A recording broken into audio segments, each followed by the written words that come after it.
The footballing world is bracing for a seismic shift at Real Madrid as Carlo Ancelotti is widely expected to depart for the Brazilian national team. With his likely departure, attention turns to Xabi Alonso, a former Real Madrid midfield maestro and current manager of Bayer Leverkusen, as the leading candidate to take over the Bernabeu hot seat.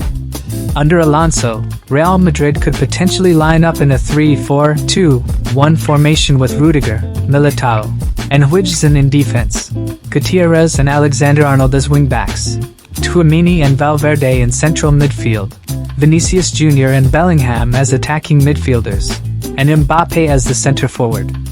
Another option is a 3-4-3 formation with the same defense and midfield, but an attacking trio of Mbappe, Rodrigo, and Vinicius Jr. In high-stakes matches against Barcelona, Alonso might opt for a more pragmatic 4-2-3-1 formation. Under Alonso, Leverkusen have led the Bundesliga in pass accuracy, tempo control, and transition efficiency. Their possession game is calculated, intelligent, and unrelenting. Unlike the reactive, counter-attacking tendencies Madrid fans have grown used to under Ancelotti, Alonso's model is proactive. It's about dictating the tempo, forcing the opposition to adjust, and never relinquishing control. His center-backs step into midfield with the ball, breaking lines and initiating attacks. Midfielders are not just runners or passers, they're orchestrators of movement and space. And while Leverkusen's build-up is often patient, they possess the ability to switch play or break the lines vertically in a split second, devastating unprepared defenses. Defensively, Alonso's teams are equally impressive. They press in layers, using a coordinated 3-2 midfield box to shepherd opponents into wide areas before pouncing. This method, while aggressive, is highly intelligent, a stark contrast to Madrid's often passive pressing under Ancelotti. Players like Vinicius and Mbappe, used to focusing primarily on attacking duties, would need to adapt to pressing schemes, positional discipline, and rigorous defensive responsibility. Under Alonso, every player defends. Everyone runs. There is no hiding. When it comes to transition, Alonso's Leverkusen are terrifying. Once the ball is recovered, they explode forward. Wingbacks become auxiliary forwards, and midfielders burst into space. This is where Alonso's style thrives, in moments of chaos, where organization meets creativity. At Leverkusen, Jeremy Frimpong and Alex Grimaldo have embodied this role brilliantly. At Madrid, Alonso could try to replicate that with players like Fran Garcia or Ferland Mendy, or potentially someone like Trent Alexander-Arnold, whose ability to stretch play and deliver from deep would revolutionize Madrid's right flank. Personnel-wise, Real Madrid already have many Alonso-compatible players. Thibaut Courtois, when fit, remains world-class, and Linen's emergence adds depth. The center-back trio of Rudiger, Militao, and Alaba offers flexibility, aggression, distribution, and recovery pace. However, Alonso may seek a younger, more technically refined defender to enhance build-up, such as Dean Huijsen. In midfield, Alonso has the tools to build something elite. Jude Bellingham is already one of the world's most complete midfielders, capable of pressing, scoring, creating, and leading. He'd slot perfectly as one of the two attacking midfielders. Behind him, Tchouaméni and Valverde could form a dominant pivot, combining ball-winning with vertical progression. With Luka Modrić aging out, Madrid will need a new metronome, someone to dictate tempo from deep. Martin Zubimendi, currently at Real Sociedad, is a player Alonso reportedly admires for his composure, passing range, and defensive acumen.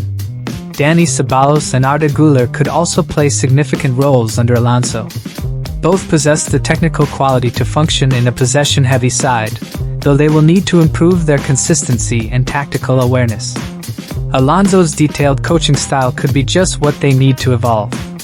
Eduardo Camavinga's versatility will also be an asset. Whether deployed as a left back, a pivot, or an interior midfielder, his ball carrying and pressing are invaluable. In attack, Alonso would have a dream front line.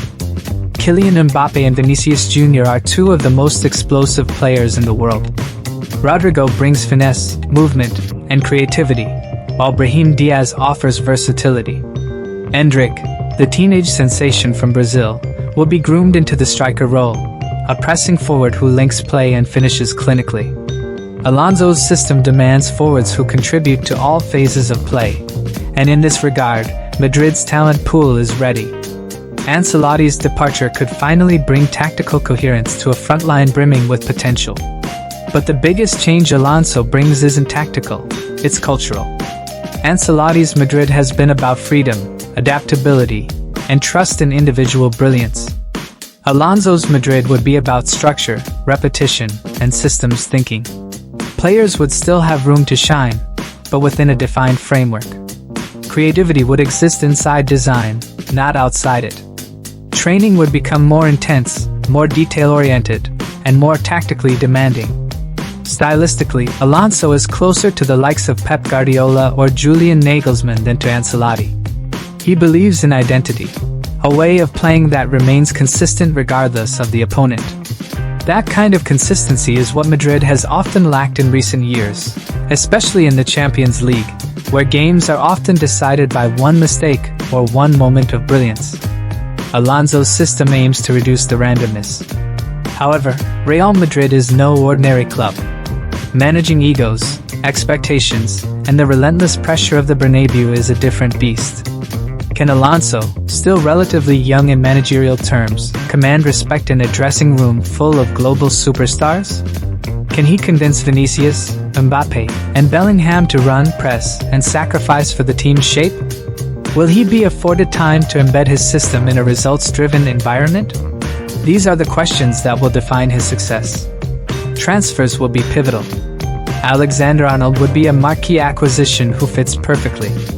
On the left, Alonso might push for someone like Miguel Gutierrez, a former Madrid youth product with the dynamism he craves. In midfield, Zubimendi seems almost inevitable.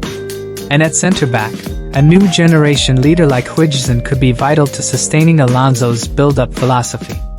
Alonso's appointment would signal more than just a managerial change. It would be a philosophical pivot.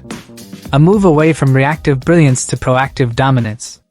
From improvisation to preparation. From individualism to intentionality. If successful, Alonso could not only win trophies but redefine how Real Madrid approaches the modern game. And in the grand battle with Barcelona, led by Hansi, Flick's approach could be the perfect counterpunch, quicker, sharper, and more devastating on the break. If Flick's Barca represents control, Alonso's Madrid could become chaos within order, as thrilling as it is ruthless. Madrid's future is at a crossroads. Do they continue with comfort and pragmatism? Or do they embrace risk, innovation, and a return of one of their own? With Xabi Alonso, one thing is certain: Real Madrid wouldn't just play football, they'd define it. And perhaps, just perhaps, they'd do it more beautifully than ever before.